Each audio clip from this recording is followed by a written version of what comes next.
Yes. So now that the administration is getting trade deals across the finish line, Japan, Indonesia, Philippines, yesterday you said the European Union potentially in sight, do you think the Federal Reserve is going to have enough clarity by September to cut interest rates?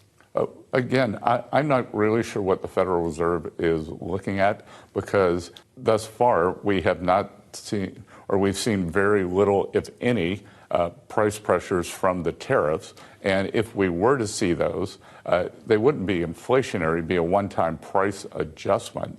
So I think that their analysis of tariffs is a bit off. Well, Governor Waller made this exact case to us on surveillance on Friday, and it sounds like he might dissent at this meeting. He also said the president hasn't called him yet. He's one of these names that are circulating around. Could he replace Fed Chair Jay Powell? Is he a name you're looking at? Have you reached out to him? I think there are a lot of strong candidates, including several who are on the main board and perhaps regional bank presidents. So are there other names outside of Kevin Hassett, Kevin Warsh, Christopher Waller, and you yourself has been circulating? There's a long list. And like I said, there's some great candidates. And have you reached out to everyone on both those lists? I'm not going to talk about the process, but we are getting the process underway. Obviously, it's going to be President Trump's decision, and we're not in a rush. So, you're not in a rush, but the president continuously says he wants to get rid of the Fed Chair Jay Powell. Mohamed El-Erian yesterday said he should resign. Well, do you think Jay Powell should step down to protect the institution? A couple of things. One, the president said he is not going to fire Chair Powell. I was somewhat surprised that Mohamed El-Erian came out and said that. And what I've come out and said is that I believe that it would do Chair Powell a favor, and he would be doing the institution a favor if he did an internal review, separate monetary policy from everything else. And this is something that Larry Summers and I agree on, is this mission creep from the Fed is endangering their independence of monetary policy. So all these other things that they're engaging in could threaten monetary policy. So it is a big, sprawling institution. The central budget for the board is up 4x since 2004.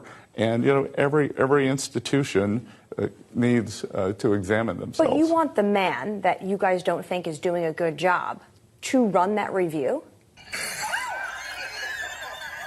What's that? But you want the man, Jay Powell, which you and the president don't think is doing a very good job, to run the review of the institution? Well, I think that it could be a committee. It could be a group. They could invite outside experts in. The Bank of England, after the 2022 rate hike shock, went back and did a very good examination of what went wrong with monetary policy that brought in outside experts. So, I think an internal review would be a good start. And if the internal review didn't look like it was serious, then maybe they could be an external review. Have you communicated this directly with Jay Powell? Do you guys continuously have your once-a-week breakfast, lunches, either at the Fed or the Treasury? I gave a speech on Monday night on bank deregulation, bank regulation, the future of regulation, which is, aside from monetary policy, I think the most important thing for the economy. The Fed is one of three regulators. There's the Fed, the Office of Controller of the Currency, which sits under Treasury, and the FDIC. And I believe that all three of those should have important voices. And I believe that the regulation has been much too stringent since the great financial crisis. We are seeing this big buildup outside the regulated financial system. I think I saw something 2 days ago. The private credit is up 10x. I like him. Yeah, he's funny.